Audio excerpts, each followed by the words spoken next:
महाभारत में द्रौपदी चीरहरण की घटना ऐसी है जिसका आज भी उल्लेख होता है तो मानवता शर्मसार हो उठती है। जब सभा में उपस्थित सभी वरिष्ठजनों ने इस घटना पर मौन धारण कर लिया था तो श्री कृष्ण ने स्वयं को बचाने के लिए श्री कृष्ण से प्रार्थना की। द्रौपदी की पुकार सुनकर श्री कृष्ण ने तुरंत ही अपनी सखी की मदद की, लेकिन सवाल उठता है कि आखिर श्री कृष्ण ने खुद को पुकारे जाने का इंतजार क्यों किया। आइए जानते हैं उद्धव गीता के अनुसार इसकी वजह जानते हैं। महाभारत को न्याय और अन्याय के बीच रक्तरंजित युद्ध भी माना जाता है। कौरवों ने पांडव बंधुओं पर अनगिनत अत्याचार किए, लेकिन इन अत्याचारों की पराकाष्ठा थी द्रौपदी का चीरहरण। जब भी द्रौपदी के चीरहरण का उल्लेख किया जाता है तो इसे नारी के विरुद्ध सबसे क्रूर अपराधों में से एक माना जाता है। द्रौपदी के चीरहरण की निंदनीय घटना के बाद श्री कृष्ण ने पांडवों को न्याय प्राप्त करने के लिए युद्ध का मार्ग दिखाया। श्री कृष्ण ने युधिष्ठिर, अर्जुन, भीम, नकुल और सहदेव को युद्ध की अनिवार्यता समझाते हुए कहा था कि अब युद्ध का प्रश्न केवल संपत्ति, राज्य या फिर अधिकारों तक सीमित नहीं रह गया है, बल्कि अब प्रश्न नारी अस्मिता और मनुष्य के प्रति हिंसक व्यवहार का भी है। इस अपमान का प्रतिशोध युगों युगों तक एक सबक की तरह स्मरण किया जाएगा, इसलिए युद्ध करो पार्थ। श्री कृष्ण के मार्गदर्शन के बाद पांडव द्रौपदी के चीरहरण का प्रतिशोध लेने के लिए कुरुक्षेत्र की रणभूमि में पहुंचे थे। लेकिन क्या आप जानते हैं कि जब द्रौपदी का चीरहरण हो रहा था तो श्री कृष्ण शुरुआत में ही क्यों नहीं आए थे? आइए जानते हैं श्री कृष्ण ने द्रौपदी के बुलाने का इंतजार क्यों किया था।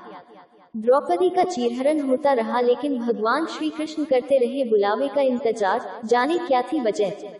समाज को कलंकित करने वाली द्रौपदी चीरहरण घटना। महाभारत में जब युद्धक्रीड़ा में पांडव कौरवों से सब कुछ हार चुके थे, जब उनके पास दांव पर लगाने के लिए कुछ नहीं रहा, तो युधिष्ठिर ने शकुनी और दुर्योधन के उकसावे में आकर द्रौपदी को दांव पर लगा दिया।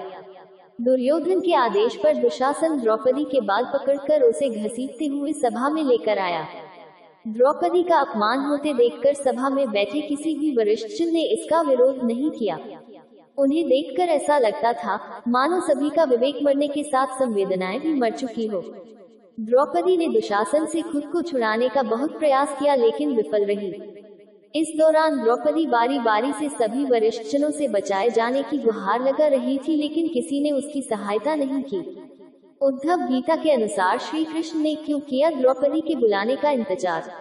उद्धव गीता या उद्धव भागवत के अनुसार श्री कृष्ण के मित्र और चचेरे भाई उद्धव ने द्रौपदी चीरहरण के विषय में श्री कृष्ण से कई ज्वलंत प्रश्न किए हैं।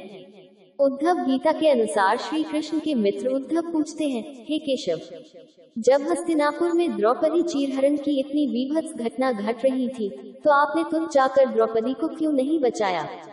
आपने द्रौपदी के पुकारे जाने की प्रतीक्षा क्यों की? अपने मित्र उद्धव का ये सवाल सुनकर श्री कृष्ण मुस्कुरा दिए।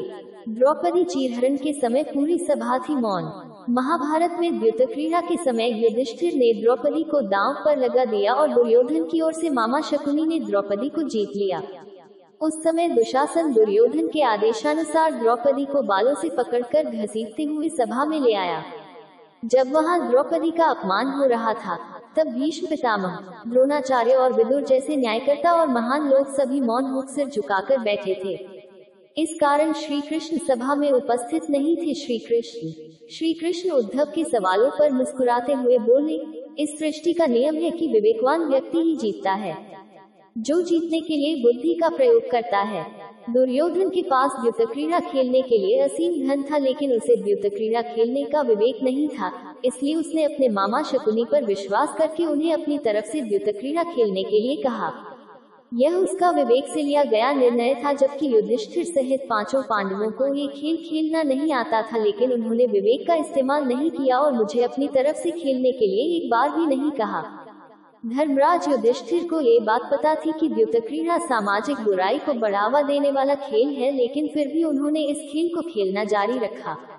युधिष्ठिर मुझसे इस खेल को छुपा कर रखना चाहते थे। उन्हें लगता था कि उस कमरे में उपस्थित